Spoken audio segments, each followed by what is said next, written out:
Bueno, creo que ya ven todos mi pantalla. Y voy a empezar por lo que suelo hacer en el curso del seminario de introducción a las bases de datos bibliográficas y el uso de LaTeX en este caso. Están viendo mi pantalla con Overleaf, ¿no? Sí. Sí. Vale, perfecto.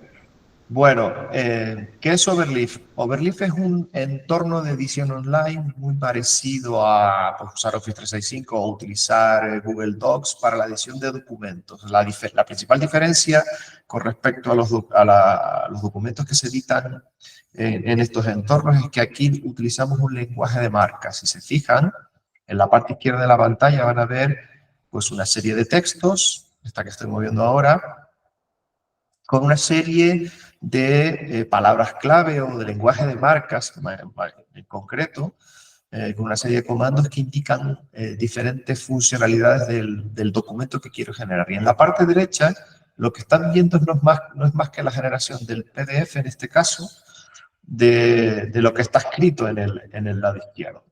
¿Vale? Hay un título, hay un autor, ¿vale? Una fecha.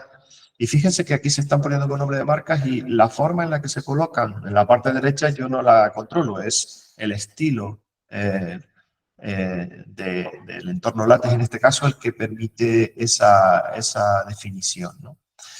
Se suelen cargar paquetes, verán muchos comandos del tipo usePackage, que permiten procesar información de diferentes tipos. Aquí, por ejemplo, solo están cargados paquetes para el procesamiento de gráfico y de bibliografía en un formato que se llama NatBib, que es un formato que se usa en Natural Science, por ejemplo, ¿no? Y bueno, los documentos se organizan como cualquier paper o como cualquier tesis en una serie de secciones o capítulos. Ya verán que es bastante explicativo por sí mismo lo que estamos haciendo aquí, ¿no? Estamos definiendo varias secciones o estamos incluyendo alguna figura a través de un fichero gráfico que hay que cargar. Fíjense aquí a la izquierda dónde están los archivos asociados a ese fichero que acabo de cargar, con qué escala la quiero visualizar, un montón de opciones que en la documentación del paquete GraphicX que tienen aquí, pues ustedes pueden utilizar.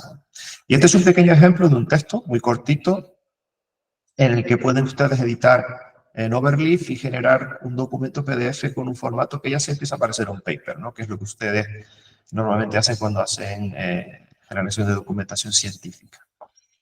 Bueno, una de las cosas interesantes que tiene Overleaf es que aparte de, evidentemente, usar LaTeX y comandos LaTeX, es que tiene una serie de utilidades que son muy útiles para el trabajo colaborativo.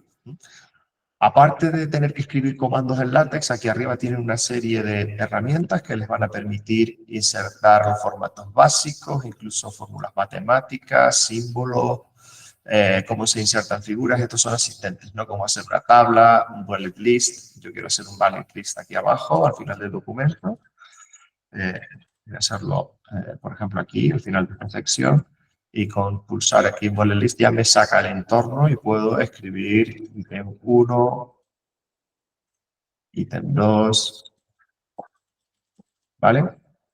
Y simplemente con darle a control C o grabar se recompila y aparecen esos ítems en el formato de bullets como que es el que acabamos de realizar. Entonces, tiene una serie de asistencias que son muy útiles para empezar a utilizar digamos, los comandos básicos de LaTeX. Otra de las utilidades que yo creo que es muy útil es la posibilidad de trabajo colaborativo que tiene. Si se fijan, aquí a la derecha tienen un botón de compartir. Ustedes aquí pueden compartir este proyecto a través de URL o pueden compartir con compañeros. Si tienen la versión libre de Overleaf, solo pueden compartir con una persona, pero en el departamento, si trabajan con profesores del departamento de Ingeniería Informática, muchos de nosotros tenemos una versión de pago que permite añadir más colaboradores y alguna utilidad más, que luego les enseñaré que es muy, muy interesante, ¿no? Aparte de poder compartir, se puede visualizar el histórico, es decir, ya el propio editor mantiene un histórico de las modificaciones que nosotros hacemos en el documento y pinchando en cada uno de ellos aparecen marcados en colores cuáles han sido esas modificaciones que tenemos hechas y evidentemente podemos retornar a la que nos interese en cualquier momento. Es decir, que aunque estén editando aquí, se han equivocado o han cambiado cosas que luego quieren recuperar, vean que en el propio editor de Overleaf tienen un histórico. Otra de las cosas interesantes y que yo utilizo mucho con mis alumnos es el mecanismo de revisión para que, no sé, para que se denomina Ever Review, que permite que esa revisión sea aceptada o no por las personas a las que yo les hago modificaciones. Si se fijan aquí aparecen en el lado izquierdo algunos textos escritos o marcados en verde. ¿Lo ven? Esto sale así porque abriendo la B-Review verán que salen una serie de notas de las modificaciones que yo he introducido. De hecho, ahora acabo de poner una entrada que ahora mismo está comentada de Document Class, que es la que define qué estilo de la que estamos utilizando, para cambiar el estilo que ahora les demostraré cómo funciona. Si yo quiero aceptar ese cambio, estoy colaborando con alguien, simplemente lo acepto y desaparece ese comentario, ¿vale? O rechazarlo y se elimina del texto. Este mecanismo de revisión también pues, es interesante para poner comentarios. Ustedes pueden marcar un texto y escribir un comentario que quieran añadir a la nota, a una nota que quieran añadirle pues, a su tutor o el tutor a ustedes como alumnos de doctorado. Entonces, son utilidades que son muy interesantes para utilizar en trabajo colaborativo, que es lo que solemos hacer muchísimas veces cuando trabajamos en equipo en este caso. Bueno, ¿qué más cosas tiene Overleaf? Pues, como ya les digo, una de las cosas más interesantes es el uso de la bibliografía. Esto lo cuento mucho en este seminario que hacemos de la actividad 2 del programa de doctorado para los del primer curso, que es el uso de las posibilidades de citado que tiene LaTeX. Normalmente trabajamos con una base de datos escrita en formato BibTeX, que es la forma en la que la bibliografía se inserta en documentos LaTeX, que tiene esta pinta que ven por aquí, ¿no? Esto sería de una tesis, esto sería de un libro, y estas son de dos entradas que busqué pues en Google, que de hecho las tengo con AB Review, por eso salen marcadas. Vamos a aceptar los cambios y ahí los ven, ¿vale? Estas dos entradas son sacadas de la base de datos bibliográfica de BLP. Aquellos que trabajamos en la parte de la línea 4 la conocemos bien porque la utilizamos muchísimo. Ahí hay básicamente cualquier artículo de Computer Science o cualquier publicación en congresos científicos del ámbito de Computer Science está publicado en esa base de datos bibliográfica y lo interesante es que pueden exportar en ese formato de text esas entradas para utilizarlas en el texto, que es lo que hemos hecho aquí con los comandos /cite, estos que ven aquí abajo. ¿Vale? Como ven, aquí están unos pequeños textos donde hemos hecho un pequeño ejercicio de escribir cuatro cosas básicas sobre vías lácteas y alguna gráfica que he encontrado por ahí para mostrarles cómo se incluye una gráfica. Y con respecto a las referencias, pues yo suelo hacer siempre la demostración de cómo cambiar, por ejemplo, el estilo de cita bibliográfica, ¿no? Podemos utilizar un estilo Apalai, que esto se usa mucho como les digo, en tesis o en documentos de la gente de humanidades que citan de esta forma, ¿no? Con los barracites puestos con el autor y el año, que es esta parte que ven aquí a la derecha, ¿verdad? Y las entradas bibliográficas también tienen ese formato y no tienen numeración. O lo que suelen encontrar muchas veces en bibliografía más científica, ¿vale? Que es utilizar un estándar de citas numéricas, ¿no? Como las que ven aquí. Se pueden hacer citas pues, de 2 citas en este caso y referencias que hemos encontrado en la de plebeyo. También se puede, en este caso, es una ordenación por orden alfabético. Entonces, si ustedes cambian, por ejemplo, el estilo bibliográfico a un sort, pues el orden cambia por el número de citas, que en este caso coincide. Me parece que no hemos hecho cambios al respecto, ¿no? De las citas. Sí, creo que cambia algo. Bueno, estas son las utilidades que son muy interesantes dentro de Overleaf para la escritura de documentos científicos. Una de las cosas más potentes que tiene Overleaf desde mi punto de vista, es su colección de plantillas. De hecho, yo he buscado una que es la plantilla de IEcubo. Entonces busca ahora les digo cómo se buscan plantillas con un ejemplillo que les haré después. Y fíjense que simplemente cargando una plantilla en Overleaf ya tenemos un artículo típico escrito para los IE Transactions, ¿no? Que son las típicas revistas de IEcubo que se utilizan, este tipo de plantilla se utiliza tanto como les digo, en revistas científicas de de IEcubo como en conferencias IE también. La forma en la que se definen los autores, cómo se define un abstract, todo ese tipo de historias, ¿vale? Si ustedes hacen modificaciones aquí en la parte izquierda, verán que hay modificaciones en el documento que hay a la derecha, que si se fijan ya tiene pues un poco la pinta de un estilo de paper. Nosotros podemos hacer esto en el documento de prueba que acabamos de hacer y es simplemente cambiando el document class. No voy a añadir más opciones, sino simplemente cambiando el document class. Verán que ya nos cambia a doble columna. Evidentemente aquí solo tenemos una, porque no tenemos tanto texto como para que nos salga a dos columnas. Bueno, un ejercicio sencillo que podemos hacer, y así les enseño otra funcionalidad que yo he añadido a Overleaf, es generar un abstract. Para generar un abstract hay que utilizar el entorno abstract que ven por aquí, no tengo nada escrito. Bueno, hoy voy a escribir un pequeño abstract, pero lo voy a usar utilizando estas herramientas que ven aquí arriba. ¿Ven estos iconos en amarillo que aparecen aquí arriba? Ustedes esto en Overleaf no lo tienen, porque esto es una extensión para Overleaf que se llama Writeful. Writeful en este caso, es una herramienta de pago en la que tienen que suscribirse, pero tiene cuestiones interesantes, como, por ejemplo, la corrección de textos en inglés, que son muy útiles. Si se fijan, aquí abajo hay algunas palabras que me salen subrayadas en rojo, como esta, which, ¿no? Esto lo está haciendo la herramienta Writeful. Ve que me pone aquí dos avisos, ¿no?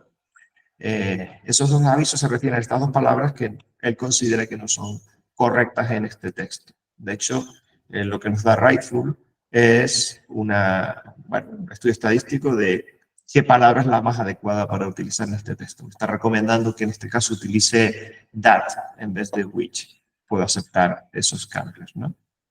Y, por ejemplo, para la Vía Láctea, yo he escrito Galaxies y Vía Láctea y me recomienda que utilice The Láctea. En este caso, no sé si es correcto o habría que ponerle Vía Láctea.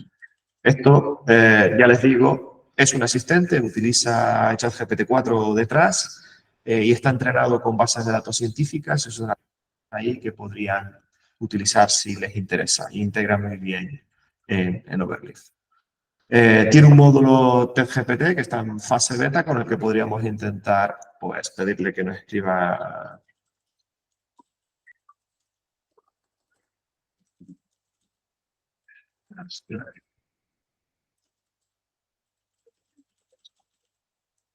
A ver, yo creo que he hecho ya la prueba antes. A ver si podemos escribirlo bien. Es una pequeña herramienta que puede generar textos y fíjense que ya incluso genera el texto que pueden insertar ustedes, generado por una herramienta tipo ChatGPT que lo podríamos poner como abstract aquí. Y bueno, ustedes evidentemente lo tienen que correr. Si se fijan, el formato del abstract, pues en este caso está en negrita, no, yo no he tocado nada, es el formato que viene en IEcubo para los abstracts, con los tipos de letra. De hecho, los tipos de letras cambiaron respecto a la versión anterior. Y aparece ya maqueteado en doble columna, como pueden ver. ¿Vale? Entonces, yo les digo que estas herramientas son muy interesantes, es muy fácil pasar textos de este formato de Overleaf a una herramienta offline para procesar textos más grandes, por ejemplo, aunque ya les digo que podemos procesar toda una tesis doctoral aquí, ¿no? Yo en la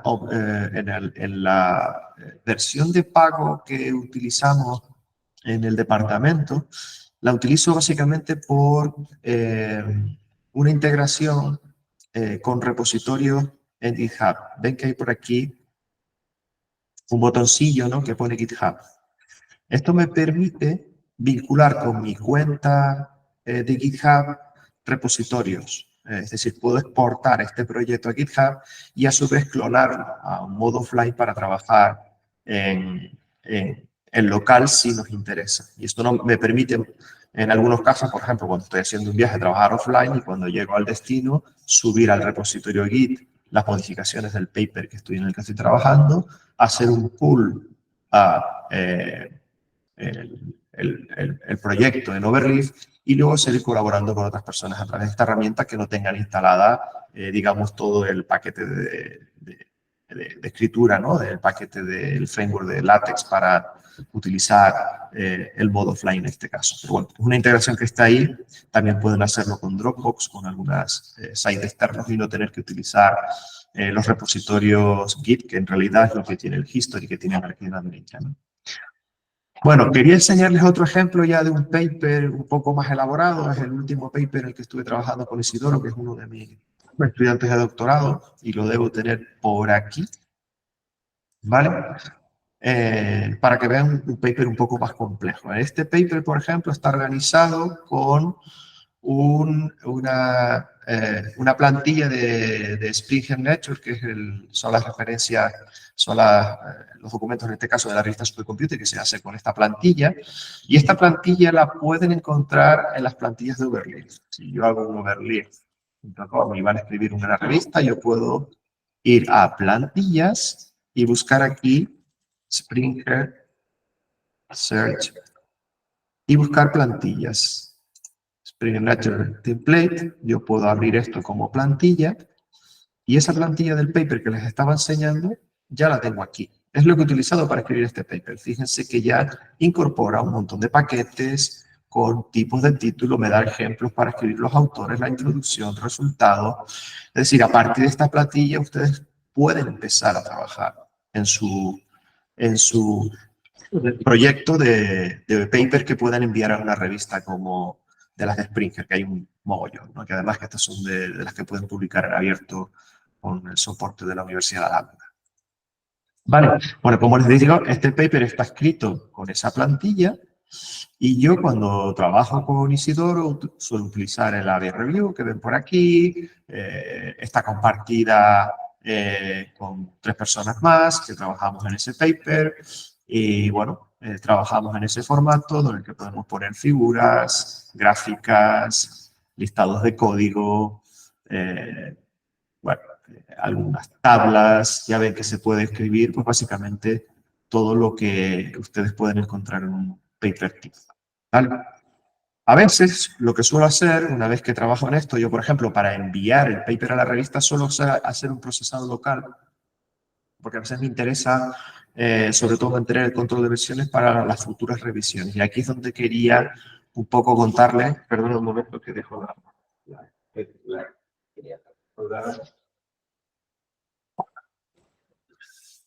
Bien. Estoy con ustedes otra vez. Quería enseñarles cómo trabajo offline en este caso. Entonces, yo lo que suelo hacer cuando hago una modificación es irme a GitHub y hacer un push de las modificaciones, ¿vale? Y eso me va a un repositorio que tengo en GitHub, que tengo vinculado, ¿vale? Con un repositorio local. De hecho, si ven aquí abajo, esto es una consola, donde yo tengo el mismo repositorio y yo puedo hacer un git y mirar las modificaciones, ¿no? Que yo he tenido, que he hecho en el paper. Y si se fijan, son los diferentes commits. Muchos vienen de Overleaf. Cuando pone aquí English Review, fíjense, estos son los commits que yo suelo hacer cuando hago modificaciones en Overleaf. Ven por aquí el repo, ¿no? Overleaf tal, que tengo por aquí. Entonces, una buena, a ver si se me ha ido aquí, Control Q. Vale. Voy a cargar el terminal, que se me ha colgado. Vale, una buena costumbre es trabajar en un control de versiones de los papers porque ustedes van a hacer modificaciones. Y una de las cuestiones que yo suelo hacer es mantener etiquetado con tags en Git las diferentes revisiones. Por ejemplo, cuando envío el paper la primera vez a la revista, le suelo poner un tag, que es uno de los tags que andan por aquí. Y tag, select, parece que era, ¿no? De hecho, lo tengo en inglés. Vale. Si se fijan, esto tiene un draft, una segunda revisión, que ya están etiquetadas. Si hacen un git log, pueden ver los diferentes commits y cuáles son los que están etiquetados como tales. ¿Vale? Bien, entonces, ¿por qué mantengo control de versiones? Porque hay extensiones y herramientas en LaTeX que me permiten, por ejemplo, visualizar las diferencias, que esto es muy típico en una revista. Ustedes mandan la primera versión del paper, reciben los comentarios de los referees y ustedes tienen que mandar una segunda revisión. Y en muchos casos, por ejemplo, en Springer les piden que suban un documento donde digan qué han cambiado de la versión del paper de la primera revisión a esta segunda revisión. Entonces, yo les voy a hacer aquí un ejemplo. Por ejemplo, desde la primera revisión a la actual, esto es un Makefile que yo he preparado. Esto es una cosa que hay que tunearse un poco más, pero el que esté interesado le paso esta documentación y estos ejemplos muy sencillos, porque esto, ya les digo, encaja muy bien con un proyecto LaTeX como este, ¿no? Y pues yo tengo un target aquí en este Makefile que hace una cosa como esta. Esto es una herramienta que utiliza los propios commits en Git para hacer una diferencia utilizando tres utilidades que son muy útiles, que son LaTeX MK para compilar en local, que permite compilar con un montón de opciones.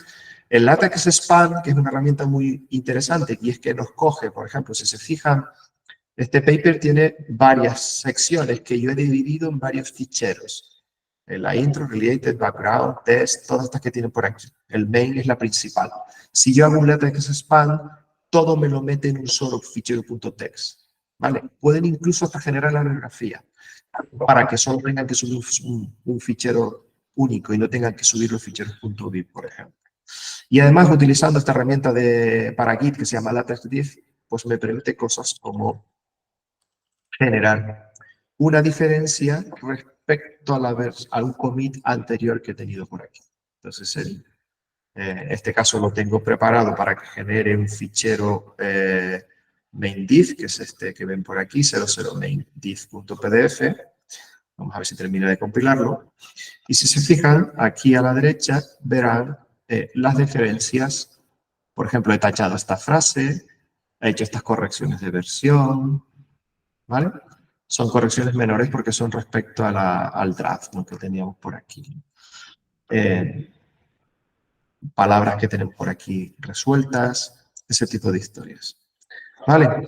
Entonces, esta herramienta me parece muy interesante. Esta no la pueden usar en Overleaf, pero sí que la pueden utilizar en modo local. Y es muy sencillo y se puede integrar perfectamente con Overleaf. Ya les digo, el que tenga interés para utilizar este tipo de herramienta, pues encantado que se las paso. ¿Vale? De hecho, ya ven, aquí hay modificaciones más importantes, como las que ven en el lado derecho. De hecho, creo que hasta alguna gráfica la estuve cambiando y salen hasta las modificaciones en la gráfica. ¿De acuerdo? Bueno, volvemos a Overleaf, que lo teníamos por aquí. A ver si lo he perdido. Vale. Lo tengo que tener por aquí. De acuerdo. Bueno, y como último ejemplo de plantillas, quería contarles dos cositas rápidas que pueden usar en Overleaf. Se pueden hacer transparencias en LaTeX. Y esto es muy útil, por ejemplo, cuando escriben un paper. ¿Por qué? Porque van a tener tablas o gráficas hechas en el paper que cuando las quieran pasar a LaTeX es muy, muy cómodo. Fíjense que es simplemente utilizar un document class de estilo diferente y pues, el mismo formato que en el caso anterior, ¿no? Definiendo pues, el autor, un pequeño título. Puede generar, por ejemplo, una tabla de contenidos de forma automática. Esto cuando utilicen un presentador de transparencias, además, son pinchables, verán que aparecen por aquí arriba. Y se pueden poner, pues, las típicas cosas que ponemos en transparencias, ¿no? Como itemices. Estos itemices son un poco diferentes porque pueden ir apareciendo poco a poco, que es una de las cosas interesantes. Aquí no salen, tienen que usar el Acrobat Reader o un lector de PDF estándar para que este tipo de cosas funcionen. Pero como les digo, se pueden copiar y traer textos. Por ejemplo, aquí he hecho un par de ejemplillos de gráficas escritas en LaTeX, como estas que tienen por aquí abajo. Bueno, aquí son fórmulas matemáticas, cómo usar bloques, ese tipo de historias. ¿Vale? Y aquí tiene un par de gráficas que hice antes de las librerías de PGF Plots y de TX Pictures, que nos permite sacar datos escritos de LaTeX directamente y hacer gráficas de bastante calidad. Aunque yo recomiendo en este caso utilizar por ejemplo, generación de gráficas a través de Matplotlib de Python, que es muchísimo potente. Pero bueno, para gráficas sencillas tienen estas opciones en LaTeX directamente. Bueno, y como último ejemplo, decirles que en Overleaf, ¿vale? Está publicada una plantilla de tesis para la Universidad de La Laguna. Es una plantilla que mantenemos desde el programa de doctorado y que está publicada en el repositorio Git. Como digo, está por aquí. Si buscan ULL, verán que pone aquí plantilla de tesis ULL, es la primera que os sale. Es una plantilla de tesis basada en un proyecto de un departamento de ingeniería de la Universidad de Cambridge, que está muy bien, y en la que hemos simplemente tocado algunas cosas respecto a logos, fuentes institucionales, soporte de inglés o en castellano, por si quieren cambiar de idioma. Eso es un proyecto más potente, pero se fijan, tiene varios archivos que tendrán que tocar y pueden compilarlo también offline si se hacen la descarga. Y bueno, les puede valer de base para una escritura de tesis que es un documento más grande, ¿no? Esa plantilla la pueden encontrar también en la web de la ULL, que está publicada, y yo creo que está publicada en el campus virtual nuestro. Tenemos un enlace y aquí está publicada en, esto era ULL, imagen corporativa, si no más, imagen corporativa, nuevos tipos de marca. Por aquí tienen plantillas, está aquí, ¿vale? Está publicada en el repositorio institucional de la ULL, es decir, esa plantilla que tiene en Overleaf también la pueden clonar de este repositorio de Git, bueno, que está más o menos actualizada. Yo creo que la última vez que lo actualicé fue hace un par de años, no ha cambiado mucho, pero bueno, si ven alguna cuestión que no esté bien, pues lo podemos mejorar. Bueno, y poco más que contarles. Yo creo que con esta herramienta tienen bastante cancha a la hora de desarrollar lo que es la escritura de un proyecto de LaTeX, que les sirve para escribir papers, les sirve para escribir transparencias, mover cosas de un lado a otro sencillo. Me parece súper interesante el soporte de cálculo de diferencias de textos a la hora de discutir con los revisores en un paper que estén publicando. Y bueno, y también tienen el mismo soporte para la tesis. Esto es muy interesante porque luego, si tiene escrito el paper, pasarse las gráficas y textos al documento de tesis es prácticamente inmediato, ¿no? También. Nada, si tienen alguna pregunta, algún comentario, pues estoy a disposición de ustedes para lo que quieran. Vicente, pues agradecerte tu tiempo, charla, y además había escrito una pregunta, pero veo que también ha dado la mano, así que, por favor. Sí, Valdemar, la versión, el repositorio de la plantilla de la tesis lo puedes usar en modo gratuito, ¿vale? Lo que es de pago es la posibilidad de compartir con más de 2 personas, integrar Writeful para el tema de asistente de escritura y la integración con GitHub, ¿vale? Pero tú, si quieres utilizar solo Overleaf, puedes perfectamente utilizar la plantilla directamente. Vale, gracias. Y la segunda pregunta rápida es, en la plantilla esta que mencionas, ¿cómo se pasa un formato JPG o GIF a raster? Porque esa plantilla referencia figuras raster y eso ya es... Sí, no, pero puedes usar JPG, está en raster porque cuando habla de formatos raster se refiere a formatos que no son vectoriales, ¿vale? Un JPG, un PNG, un EPS bueno, un EPS puede ser raster vectorial, pero objetos JPG o UPG son formatos raster. Esos son los ejemplos. En general yo recomiendo, siempre que puedas generar, por ejemplo, si estás haciendo dibujos de diseño, yo qué sé, de arquitectura de un dispositivo, que generes un formato vectorial y lo exportes en EPS, porque los formatos vectoriales escalan mucho mejor. Y la calidad del gráfico en el paper o en la tesis es muchísimo mejor. LaTeX soporta ambos formatos. ¿Vale? Gracias. Bueno, pues nada más, reiterar nuestro agradecimiento, Vicente, por tu tiempo y por tu charla. Y le damos ahora la bienvenida a Julio Rufo para que pueda hacer su presentación. Vale, muy bien, pues nada, las dejo. Hasta luego. Muchas gracias, Vicente y Benjamín. ¿Se me escucha? Venga. Se te escucha perfectamente, sí. Bueno, voy a intentar, a ver, compartir la presentación, a ver si se ve. Sí, Vale. se ve. Si ven la presentación, pues nada, muchísimas gracias. Bueno, voy a intentar hablar un poco pues, de financiación europea para proyectos. Es decir, ustedes están ahora pues empezando o incluso están acabando, como ya hemos tenido el ejemplo antes, ¿no? De gente que ya está a punto de depositar la tesis. Y entonces, pues les va a pasar un poco lo que me pasó a mí en su día, ¿no? ¿Y ahora qué? Es decir, ustedes están trabajando en una línea de investigación que más o menos la tienen desarrollada y les parece interesante. Y a partir de ahí, pues acaban su doctorado, ya son investigadores de facto y se van a trabajar en una empresa o se quedan en la academia, pero su línea de investigación pues queda ahí, que no saben muy bien qué hacer con ella, ¿no? Normalmente intentamos ir a financiación local, a financiación autonómica, incluso a proyectos nacionales, si la línea de investigación pues tiene relación con los programas que normalmente el Plan Nacional o alguno de los planes nacionales financie. Pero siempre se nos olvida un poco Europa, ¿no? Eso fue un poco lo que me pasó a mí en su día, ¿no? Que hay financiación europea para este tipo de líneas de investigación y proyectos y que siempre se nos queda un poco atrás. Pues bueno, la idea es darles un poco la perspectiva de lo que yo en su día hice y, bueno, de manera muy rápida, pues que vean una parte importante de lo que sería buscar financiación para su línea de investigación. Me voy a centrar básicamente en el programa Horizonte Europa, que es ahora mismo el programa de financiación más gordo que tiene pues Europa, ¿no? La Comisión Europea. Vale, el programa empezó en el año 2021, ¿vale? Y comenzó pues con un presupuesto de financiación de 95.500 millones de euros. Es decir, hay un montón de dinero.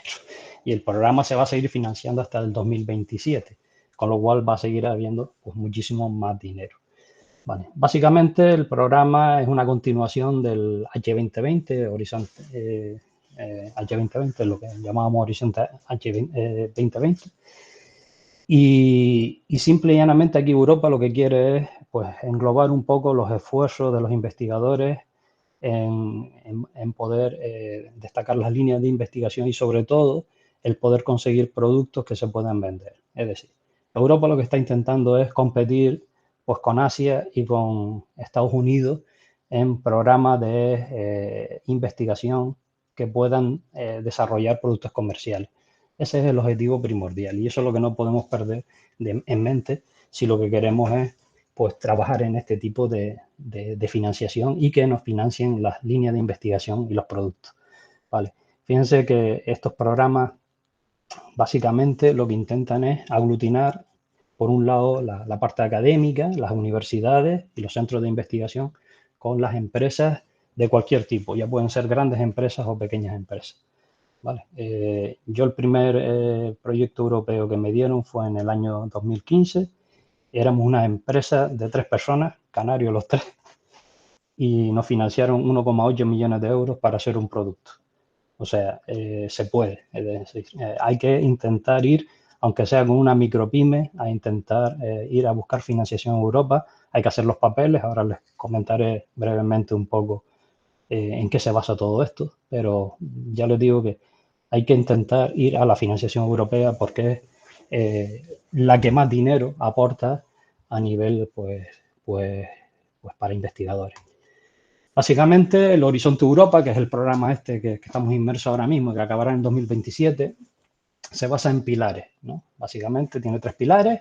El primer pilar es lo que ellos llamaron ciencia excelente. El segundo, pues, desafíos globales y competitividad de la industria europea. Y luego, pues, tiene el pilar de la Europa innovadora.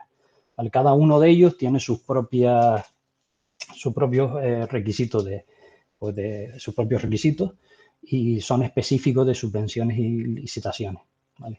Brevemente, les doy una visión pequeña, ¿vale? de los pilares. El pilar 1, en principio, se basaría, pues, en 3 líneas. Uno es el Consejo Europeo de Investigación, ¿vale? Y aquí me paro porque estos son los famosos ERC, European Research Council. Vale. ¿Por qué son famosos? Porque normalmente cuando ustedes acaban el doctorado, ya son doctores, ustedes pueden directamente con su línea de investigación ir rellenando el formulario, intentar ir, por ejemplo, a un Starting Grant. Este Starting Grant es 1,5 millones de euros en 5 años. O sea, Europa les financia a ustedes 1,5 millones de euros en 5 años para que ustedes sigan investigando. Con eso ustedes se pueden pagar su sueldo, pueden contratar investigadores, pueden comprar material fungible, pueden comprar material inventariable. De hecho, aquí en La Laguna no hace mucho se le acaba de dar a una chica o un Starting Grant, ¿vale? Y en la Universidad de Las Palmas, la Universidad Amigues, pues también hace unos años se le dio a un chico de historia, pues, un Starting Grant, o sea, 1,5 millones de euros, ¿vale?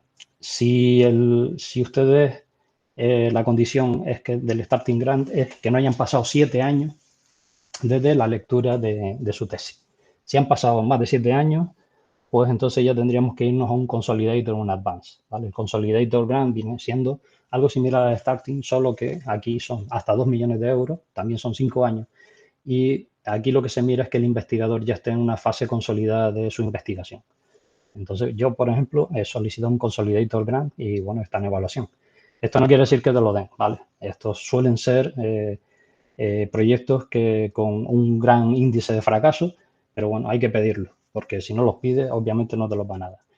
Aquí también me gustaría destacar el Synergy, que básicamente es un programa donde varios investigadores de distintas universidades, no solo europeas, sino también del mundo, se pueden unir hasta 3 y pedir pues este tipo de proyecto, un Synergy Grant.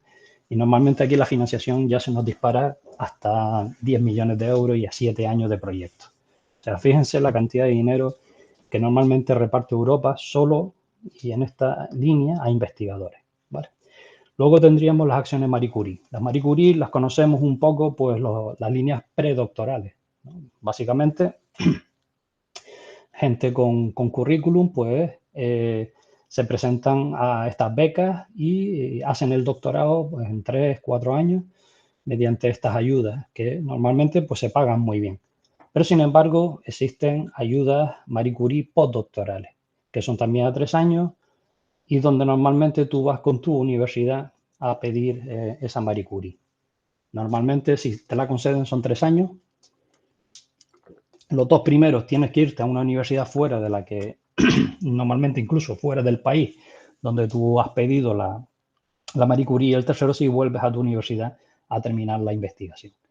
Y por último, pues las infraestructuras de investigación, que normalmente estos se dan pues para universidades, centros de investigación, incluso empresas, ¿vale?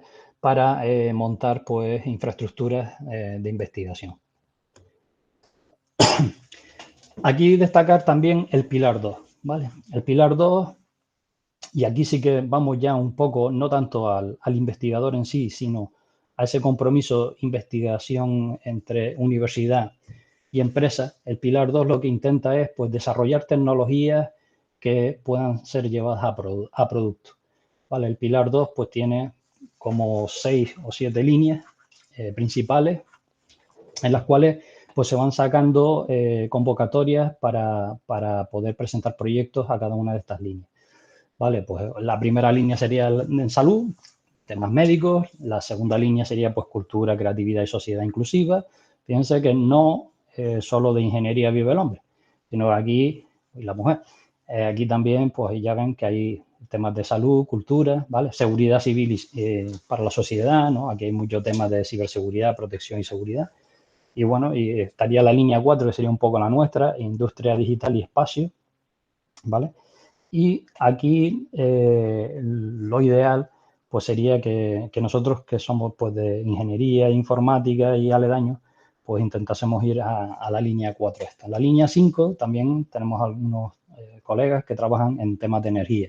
Esa sería pues la línea idónea para si tenemos temas de proyectos basados en energía, clima y movilidad, pues intentar ir a este tipo de líneas. Y luego, pues la línea 6, alimentación, bioeconomía, etcétera, etcétera. Y la línea 7, pues es lo que ellos llaman un centro común de investigación, ¿vale? Básicamente, aquí es para políticos, tanto nacionales como internacionales, que realicen políticas en defensa, pues, de apoyo científico, ¿vale? Entonces, básicamente, ya les digo, las 6 primeras líneas, estas que les he comentado, son los pilares básicos, pues, de estas líneas de financiación. Vale, por último, el pilar 3 europeo vendría siendo pues lo que ellos denominan la Europa innovadora. Vale, aquí por un lado tenemos el Consejo Europeo de Innovación, el EIC, y aquí me vuelvo a parar porque el EIC tiene un instrumento que es simple y llanamente para pymes, pequeñas y medianas empresas, o como ya yo les comentaba antes, incluso micropymes. Ya yo les dije que montamos en el 2015 una pequeña empresa entre 3 amiguetes y a partir de este Consejo Europeo de Innovación nos financiaron un proyecto a 3 años y con 1,8 millones de euros. Es decir, aquí en el EIC, ustedes lo pueden buscar, verán que hay un montón de financiación para pequeñas y medianas empresas que son las que tenemos aquí en Canarias. Luego tendríamos los ecosistemas europeos de innovación, que aquí básicamente son consorcios, tanto de empresas como de universidades. Y por último, el Instituto Europeo de Innovación y Tecnología, que es más o menos que un centro que se dedica pues a la educación superior, a los negocios, al emprendimiento, pero bueno, que esto es algo que es bastante interno a la Comisión Europea. Vale, sin más dilación, pues les comento un poco qué es lo que normalmente hacemos cuando nosotros queremos presentar un proyecto europeo. Lo principal, identificar la convocatoria. Es decir, nosotros, mediante nuestros criterios de elegibilidad, es decir, yo me puedo presentar a esta convocatoria. Normalmente las convocatorias yo diría que van en 3 líneas. Por un lado tenemos las acciones de investigación e innovación, los famosos RIA, las acciones de innovación, las AI, y las acciones de coordinación y apoyo, las CSA.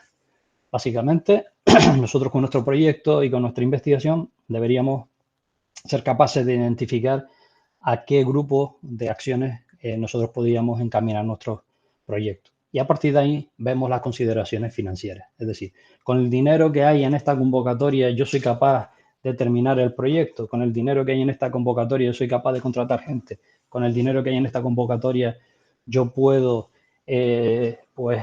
generar unos gastos que Europa luego sea capaz de financiar y yo no tener problemas de apalancamiento en la empresa o necesidad de pedir un préstamo para poder acabar el proyecto. Esas son básicamente las preguntas que nosotros nos hacemos cuando queremos ir a una convocatoria.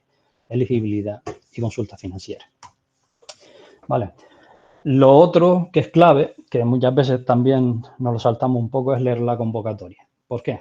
Porque básicamente nosotros, cuando leemos una call, que es como ellos le denominan, lo que tenemos que ver es qué es lo que está esperando Europa que nosotros presentemos. Es decir, no es que mi investigación sea la mejor y que vaya a dar unos resultados, sino si está en línea con lo que esa determinada convocatoria, esa determinada call está esperando del proyecto, ¿vale? Para ello, lo importante es, por un lado, el título. El título aquí es muy importante, sobre todo, ya les digo, estas convocatorias normalmente luego se revisan, ¿vale? Hay un periodo de revisión y aquí los revisores en el tema del título y las keywords son muy puntillosos. Es decir, esto hay que dejárselo bien claro y hay que ponérselo claro al revisor, ¿vale? Por otro lado, es muy importante el impacto esperado en nuestro proyecto, ¿vale? Saber en grano fino cómo vamos a llegar y cómo vamos a terminar el proyecto y qué vamos a hacer luego con ese proyecto, si vamos a ser capaces de venderlo o simple y llanamente va a ser una investigación. El alcance, ¿vale? El alcance que va a tener ese proyecto luego para unas futuras investigaciones o incluso el poder abrirse a mercado. Y luego, como ya les decía antes, el tipo de convocatoria a la que nosotros vayamos a ir. Para esto es muy importante, la lectura es clave en el tipo de convocatorias a la que nosotros vamos a ir. Vale. Una vez que ya hemos decidido ir al proyecto, hemos leído la convocatoria, ¿vale? Normalmente tenemos que hacer un consorcio, ¿no? Hay proyectos en los cuales vamos a poder ir solos, vamos a poder ir con una pequeña empresa, pero los proyectos gordos, los proyectos de más dinero, normalmente hay que montar un consorcio. Y para montar un consorcio necesitamos 8, 9, 10 partners de distintos sitios de Europa y que nos vayan siguiendo un poco pues, en la estrategia de formación y de creación y más adelante de ejecución del propio proyecto, ¿vale? Lo importante es empezar con tiempo, ¿vale? Normalmente las convocatorias se abren con 3, 4 meses de tiempo, de anticipación, y lo importante es pues, empezar con bastante tiempo a buscar ese consorcio. Luego tenemos que buscar de primera un par de socios que sean los socios, como así decirlo, el core, el núcleo duro de ese consorcio o de ese proyecto. ¿Vale? Normalmente han de ser complementarios, interdisciplinares, equilibrados y sobre todo excelentes. Es decir, tenemos que pensar más allá y decir, bueno, yo voy a ir con Fraunhofer o voy a ir con la Universidad de Oxford o voy a intentar ir con la Universidad de Cambridge o voy a intentar ir con Signify, que es Philips Lighting, ¿no? Es decir, hay que intentar buscar un core duro, un núcleo duro de socios para empezar a hacer ese consorcio y que nos dé un poco de prestigio a la propuesta. Después, cuando ya tenemos ese consorcio de excelencia, vamos a buscar a las personas líderes dentro del consorcio. ¿Vale? Esto también es muy importante, es lo que le llamamos el Key Opinion Leader, el KOL, y son simple y llanamente dentro de ese consorcio inicial que tenemos, pues, quiénes son las personas que van a liderar un poco o van a tirar del carro para generar el consorcio. Luego vamos a desarrollar nuestro plan de proyecto, que normalmente lo haremos en concordancia con estos socios excepcionales o líderes. Y por último, vamos a empezar a traer a los socios finales, que normalmente si tenemos un núcleo duro, potente y de excelencia, esta suele ser la parte más sencilla de conformar un consorcio. De hecho, normalmente en esta parte lo que solemos buscar no es tanto socios ya luego que sean excelentes, sino que sean de países que cubran el entorno mayoritario de la Unión Europea. Intentamos también este tipo de consorcios no repetir países, porque eso los revisores lo suelen ver mal. ¿Vale? La calidad de la propuesta, pues cuando nosotros redactamos una propuesta ha de ser clara y concisa. Tenemos que minimizar en todo lo que podamos el tiempo que gasta el revisor en leerla, porque si no directamente nos la va a evaluar pues muy bajo. Tenemos que abordar los temas y objetivos del alcance del proyecto de la mejor manera posible, teniendo muy en cuenta sobre todo el plan de trabajo y la calidad del plan de trabajo. Y por último tenemos que enviar a tiempo la propuesta, ¿vale? Estas propuestas hay que intentar subirlas pues, con unas 48 horas de adelanto a la hora límite, porque luego si es una call y mucha gente espera, nos podemos encontrar la no grata sorpresa de que después de habernos pegado todo el trabajo, la plataforma se caiga o no nos deje pues, subir la documentación. ¿Vale? ¿Qué pasa después de presentar la propuesta a Europa? Normalmente existe una fase de evaluación que suele durar entre 3 y 6 meses y una vez que te evalúan, pues te mandan una carta de lo has conseguido o no lo has conseguido. Que no lo has conseguido, pues nada, a volver a intentar. ¿Vale? Esto no es una carrera de 100 metros, sino es una maratón. Hay que seguir intentando el poder conseguir financiación europea. Pero en el caso bueno de que te lo den, normalmente a partir de ahí lo que se empieza es una fase de acuerdo de subvención. Europa espera que en unos 3 meses tú seas capaz de presentarle una serie de documentación para empezar el proyecto. ¿vale? De hecho, nosotros hemos empezado ahora el 1 de enero de este año un proyecto nuevo europeo y todavía estamos con la documentación y estamos ya en marzo. Y de hecho ya Europa nos ha ingresado el dinero. Con lo cual, fíjense los trámites, lo que lleva este tipo de proyectos. Pero bueno, sí que es verdad que la cantidad monetaria que te ingresan para hacer un proyecto de esto, pues merece la pena. ¿Vale? Por último, quería nombrarles un poco pues algún caso de estudio, algún proyecto de los que yo he participado y me han dado, tanto IP como simple y llanamente equipo de trabajo del proyecto.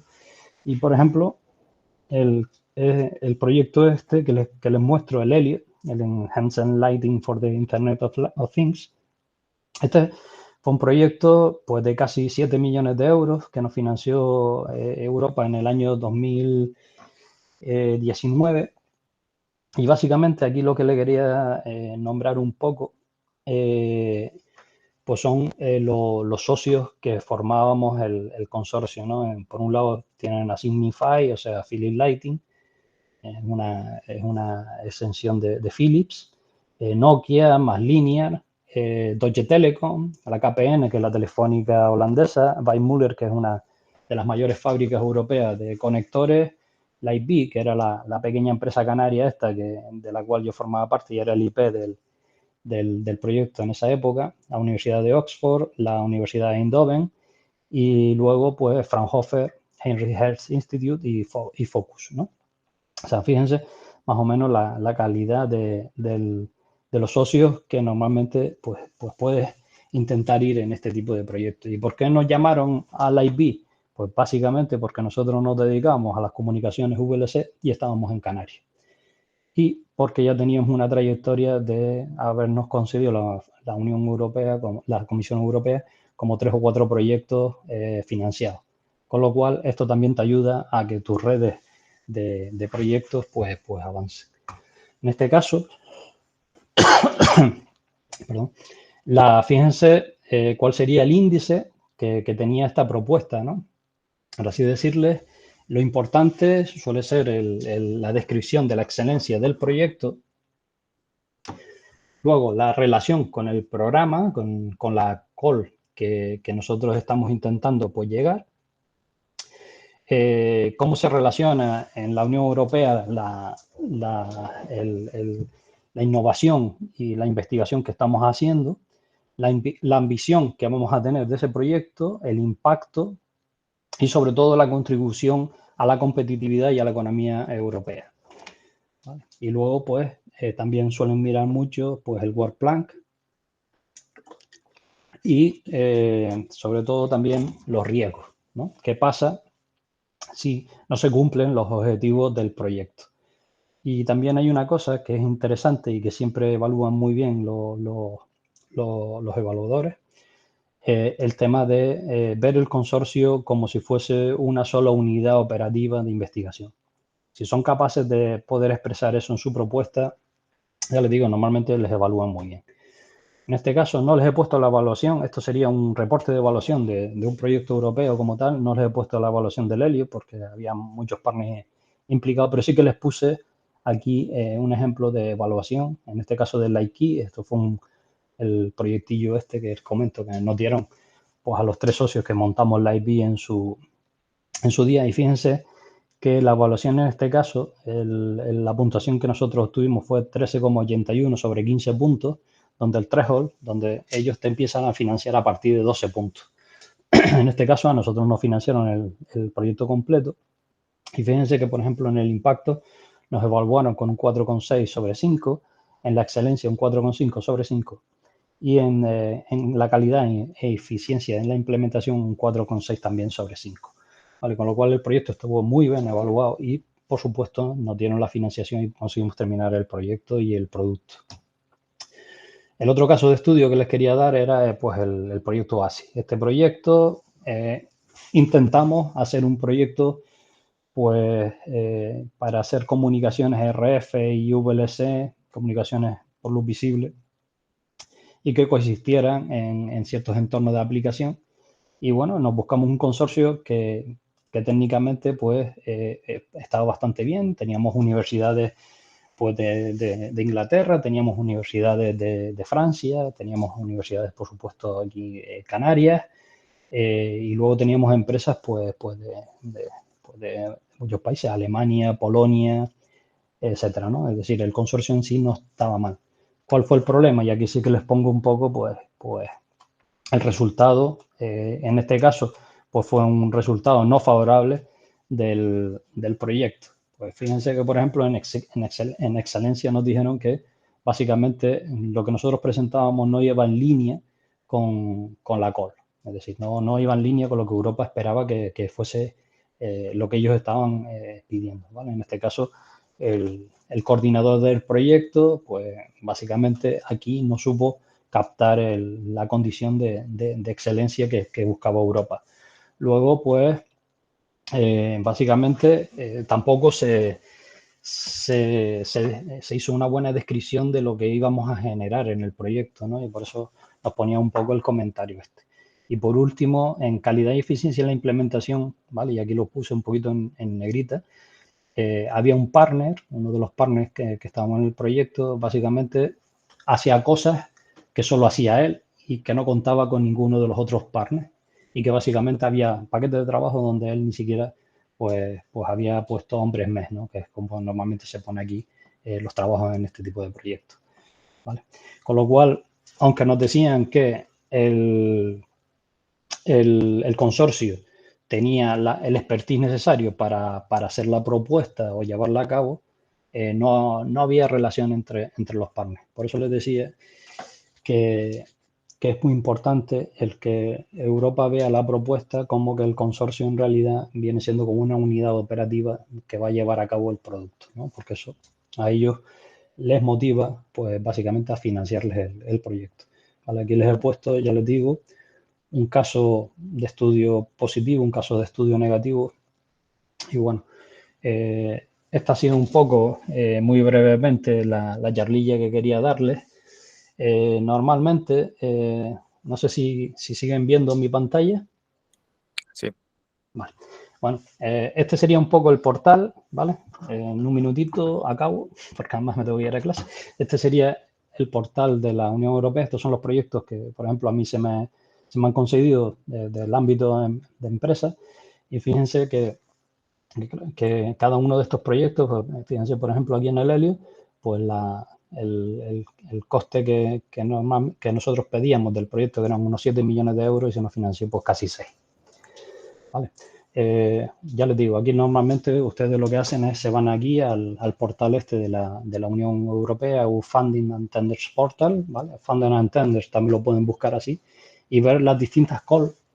A ver si tengo por aquí. Ver las distintas calls que normalmente Europa está poniendo o va a abrir y poder leer la convocatoria e intentar ir pues a este tipo de financiación. Con esto, pues yo prácticamente he acabado. Si tienen alguna duda. Muchas gracias, Julio. Si alguien quiere preguntar algo.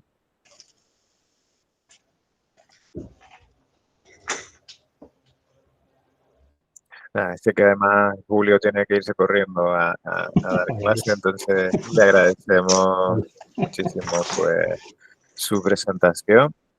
Y como saben, ahora va a dar comienzo en otro enlace, la charla relativa a la línea 3. Por nuestra parte, pues nos despedimos, quitando la grabación. Pues muchas gracias.